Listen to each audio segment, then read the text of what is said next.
Continue. Yeah, well, for me, it was just like, why haven't I noticed this before? This is what we're used to. Every politician really has accomplished nothing in their lives. Yeah, nothing. The vast majority. And then they talk, and they talk something up that sounds good to people, and they're like, wow, that sounds smart, I'll vote for that guy or gal. And then what happens, we put him in, and it kind of seems like is it possible that every one of them have been doing this pay-for-play stuff? We've only been blaming Hillary, because hers is so huge and so obvious. But then we got Biden. And then we got Barry Soetoro that's in on it too. That's right. Because they got this trail, which is like supposedly the usual places to launder money. This bank in that country and so on and so forth until it finally gets to wherever it goes. Biden's son's corporation. And so it's like, wow, there's a giant pay-for-play thing. And then I saw this clip of Biden saying it in front of the Council on Foreign Relations moniker, all right, but so he's saying it right in front of the Council on Foreign Relations, which mainstream media used to say didn't exist. It was just a conspiracy theory. Yep. Anyway, so now he's standing at and he says it right there. What happens? You're going to fire that investigator, or you ain't going to get the $1 billion. Yep, you ain't going to get no money. You got 6 hours. Yep.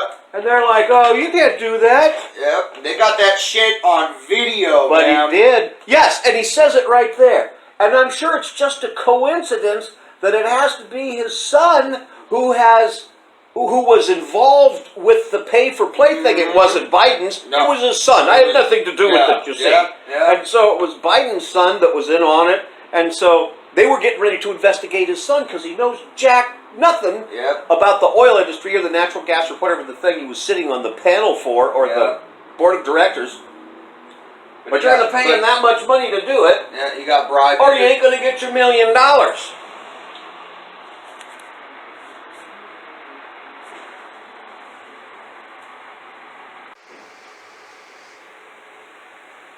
Oh yes, to continue. So is it possible that all of these politicians virtually are just in on politics so they could get in because it's a way to get rich?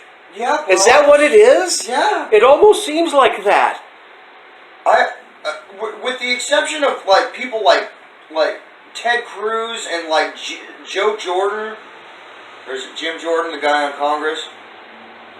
Jim Jordan, yeah. Yeah, Joe Jordan. Jim. It seems like with the rare exception of guys like that who like actually do give a fuck about upholding the Constitution and stuff like that, it seems like the rest of them, like Biden and Maxine Waters and all these others, it seems like the only thing they do, or the only reason they get into politics is because they know that they can move shit around and do dirty stuff and get rich real easy. Is that why they protest him so much? Because I've been trying to figure it out. Yeah, they hate Trump. You hear people talk about, they're just a bunch of Trump haters. But why? I keep saying, why do they hate Trump? Is it because he's the new sheriff in town and they're afraid that he actually might be doing something like busting the people that are spoiling their gig? Yeah. And so they got this guy's going to be spoiling our gig, and we've got to impeach him. So we've got to find some sort of crime. And so far they got nothing. They're making up laws that don't exist and accusing him of laws that don't exist. Yeah, I know. And it's and the hypocrisy is look at glaring. the whole. Oh well, we're not going to let him off the hook until he's exonerated, and it's like, okay, well, that's not how our justice system works. Our justice system works as in you're innocent until proven guilty. Right. So if we now all of a sudden it's you're guilty until proven innocent. Well, right, and so they like to say, it's like, Trump is not above the law. Well, guess what? He's not below it either. Yeah. And so, but it's just, by the way, the rest of us. I understand that Stacey Abrams has been notified that she's under investigation. Yeah, I heard about that. And so I guess there might be some sort of gap in her logic.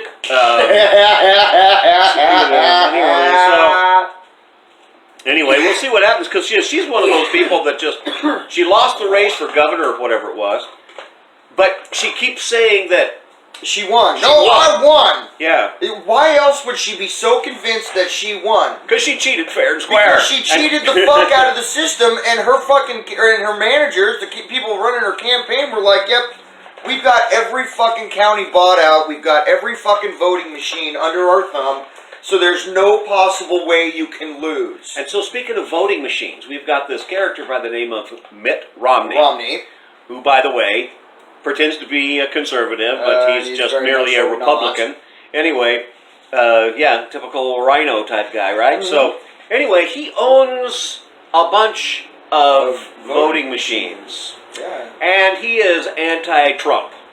Yeah, he is. He's and except for when he needed money, you know. Yeah, of course. So anyway, so he comes out as, you know, as soon as the check clears, he's anti-Trump again. And, and he's in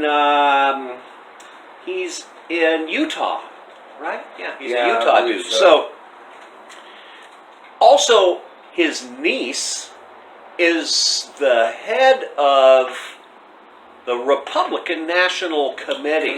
Yeah, the RNC. So I'm just thinking, okay, he's anti-Trump and she's RNC, and perhaps never the twain shall meet, but possibly Uncle Mitt and her might be, up to some sort of treachery. So have to keep a weather eye out for that, and so on and so forth. But we've got all these people. I mean, some of these people came in as mobsters to begin with. Mm-hmm. And I remember reading a quote from Joseph Kennedy back in the day.